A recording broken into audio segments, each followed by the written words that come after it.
नमस्कार, मैं श्री गोपाल नारसन। सबसे पहले मुख्य समाचारों पर एक नजर। पूर्व केंद्रीय मंत्री रघुवंश प्रसाद का हुआ निधन।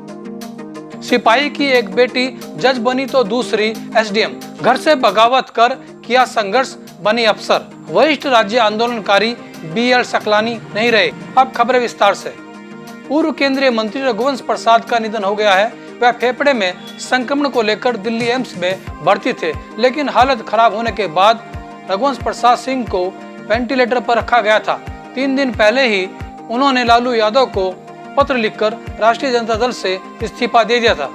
उत्तर प्रदेश के जौनपुर जिले में सिपाही पिता की 2 होनहार बेटियों ने पिता के सपने को पूरा करते हुए एक बेटी जज बनी है और अब दूसरी बेटी का चयन एसडीएम पद पर हुआ है। दोनों बेटियों की कामयाबी से पूरा परिवार गदगद है। नरहन निवासी पिता जयकिशोर सिंह पीएससी कांस्टेबल पद से सेवानिवृत्त हुए हैं। घर वालों द्वारा शादी के लिए लगातार बनाए जा रहे दबाव के चलते सन 2013 में उसने घर छोड़ने का फैसला लिया। घर छोड़कर जाने का फैसला संजू के लिए आसान नहीं था। घर से बगावत कर अलग रहकर संजू ने सन 2017 में सिविल सर्विसेज की तैयारी शुरू की। 7 साल बाद उनका संघर्ष रंग लाया और उसने अपनी मेहनत और लगन से पीसीएस परीक्षा पास की है और अब अधिकारी बन गई है। अब खबरें सहारनपुर से। सहारनपुर नगर निगम के वार्ड 25 के अभिषेक नगर में लगभग 2.5 वर्ष पूर्व सड़क स्वीकृत हुई थी, परंतु अभी तक सड़क निर्माण शुरू नहीं हुआ है। भारतीय जनता युवा मोर्चा के मंडल अध्यक्ष गौरव त्यागी ने नगर आयुक्त ज्ञानंद सिंह से सड़क निर्माण की मांग की। क्षेत्रवासियों ने नगर निगम के खिलाफ प्रदर्शन भी किया। त्यागी मंडल अध्यक्ष भारतीय जनता युवा मोर्चा।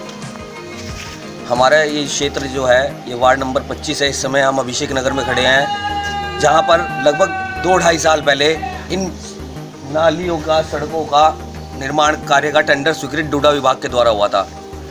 जब यह टेंडर हुआ तब ठेकेदार द्वारा जिस खड़ंजे पर लोग चलते थे वो खड़ंजा भी पाड़ लिया गया।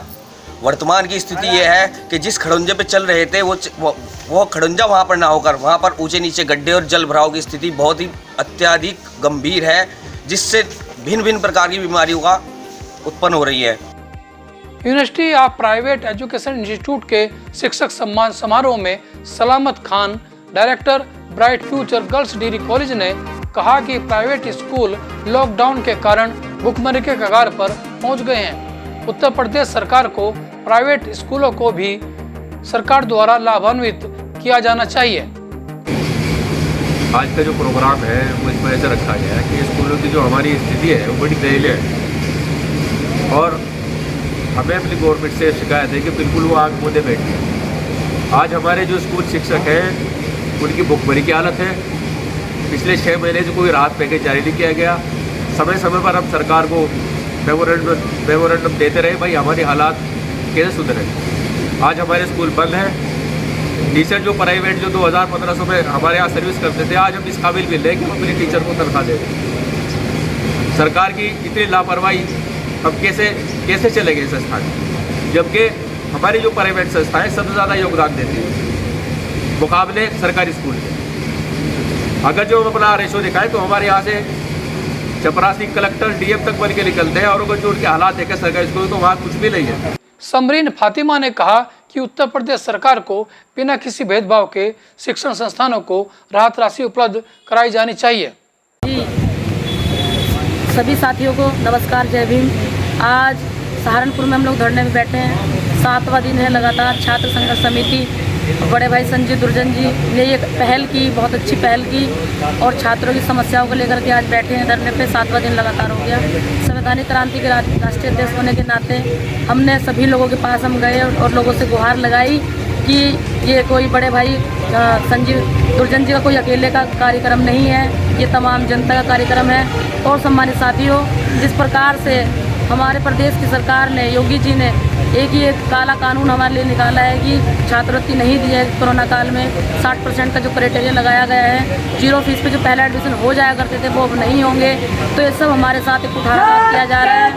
यदि इस प्रकार की जो नीतियाँ सरकार ला करके हमारे सामने पेश कर रही है तो इस कोरोना काल में लॉकडाउन के दौरान किया जा रहा है, तो मैं उनसे पूछना चाहती हूँ आखिर वो पैसा कहाँ गया जो नगर विधायक संजय गर्ग ने कहा कि हिंदू, मुस्लिम, सिख, ईसाई आपस में सभी धर्म एक दूसरे को जोड़ते हैं और प्यार मोहब्बत का पैगाम जनमानस को देते हैं। जी विधायक जी किस चीज़ का उद्घाटन हुआ? ये विधायक निधि से यहाँ क्रिश्चियन सिमेट्री का जो कब्रिस्तान में लोगों को यहाँ परेशानी होती थी, कब्रिस्तान में आने वाले लोगों को, उसके लिए जैन डिग्री कॉलेज रोड पे जो ईसाइयों का कब्रिस्तान है, उस पर सड़क के निर्माण जो विधायक निधि से कराया गया है, उसके उद्घाटन का अवसर है। आज और भी कई जगह ये उद्घाटन शांति नगर जेल चुंगी पे और भोजपुरे में रवि नगर पे सड़क का उद्घाटन किया गया। वास्तव में विधायक निधि का इस्तेमाल थोड़े राशि में ज़्यादा लोगों को जो प्रभावित कर सकती हो, वहाँ से हमारी हमेशा से नियत रही है और बिना किसी भेदभाव के हर धर्म हर जाति के लोगों के बीच में विश्वास अर्जित करते हुए उनकी उन गंभीर समस्याओं के समाधान हेतु इस सीमित राशि का इस्तेमाल हमने हमेशा से किया है। और उसी की कड़ी में आज यहाँ ये जैन डिग्री कॉलेज रोड पर जो ईसाइयों का कब्रिस्तान है, उसमें इस सड़क का निर्माण हुआ है।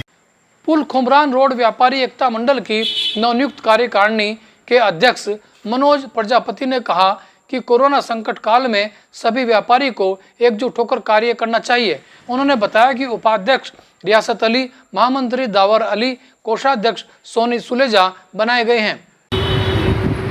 सम्मानित अध्यक्षगण, आज की सभा के अध्यक्ष, आज हमारे 2004 से निष्क्रिय पड़े खुमरान रोड व्यापार मंडल का पुनर्गठन हुआ है, जिसमें कि हमारे संरक्षक के रूप में हमारे बड़े भाई विनोद वर्मा जी, प्रमोद अरोड़ा जी, जैकब अब्बास जैदी जी, भाई सईद प्रधान जी, विजय वर्मा जी का हमें आशीर्वाद प्राप्त हुआ है, भाई राजकुमार जी, और इन्हीं के संरक्षण में हमारी टीम की आज घोषणा हुई है, जिसमें आपके छोटे भाई मनोज प्रजापति को खुमरान रोड व्यापार मंडल के अध्यक्ष का दायित्व दिया गया है। मेरे हकीकत नगर चौक पर छात्रवृत्ति बहाली को लेकर छात्र संघर्ष समिति ने उत्तर प्रदेश सरकार से मांग की है कि SC, ST, OBC के छात्र छात्राओं को छात्रवृत्ति सुविधा बहाल की जानी चाहिए। आज छात्र संघर्ष समिति का धरने का 7वां दिन है और आज सुबह ही सुबह माननीय हाजी फजलुर रहमान जी DSP से MP हैं, आज उन्होंने धरने में आकर हम लोगों का साहस बढ़ाया और हमें पूर्ण आश्वस्त किया कि आप लोग, यदि आप लोगों की ये बात सरकार नहीं मानती तो हम इस बात को पार्लियामेंट में उठाएंगे। आज हमारे साथ में धरने में बहुत सारे लोग उपस्थित हैं, जिसमें हमारी बहन ममता शिवा संवैधानिक क्रांति से पूरे दल बल के साथ अमरीश चौटाला जी और इनके अन्य साथियों ने समर्थन दिया है और हमारे साथ में चमार रेजिमेंट एकता बहाल मिशन के राष्ट्रीय अध्यक्ष और उनकी समस्त टीम ने हमें समर्थन देने का काम किया। मैं उनका आभारी रहूँगा। दूसरा, ये धरना तब तक हमारा जारी रहेगा जब तक हमारी मांगें पूरी नहीं होती। और अब ये धरना डॉक्टर संजीव दुर्जन का धरना नहीं है, ये आम जनता का धरना है। ये यदि हमें पूरे देश में भी धरना प्रदर्शन करना पड़े तो हम करेंगे। रुड़की में ऊर्जा निगम के अवर अभियंता की चेकिंग अभियान में 5 लोगों को रंगे हाथ बिजली चोरी करते पकड़ा गया है। पुलिस ने मामले को दर्ज कर लिया है। हरियाणा के पीपली में कृषि अध्यादेश के विरोध में प्रदर्शन करने वाले किसानों पर सरकार द्वारा कराए गए लाठीचार्ज को लेकर युवा कांग्रेस ने लक्सर में प्रदर्शन किया। इस दौरान हरियाणा सरकार का पुतला भी फूंका गया। वक्ताओं ने कहा कि केंद्र और राज्यों में जहां भी भाजपा की सरकार है, वहां हिटलरशाही रवैया अपनाकर लाठी के दम पर लोगों की जायज मांगों को दबाया जा रहा है।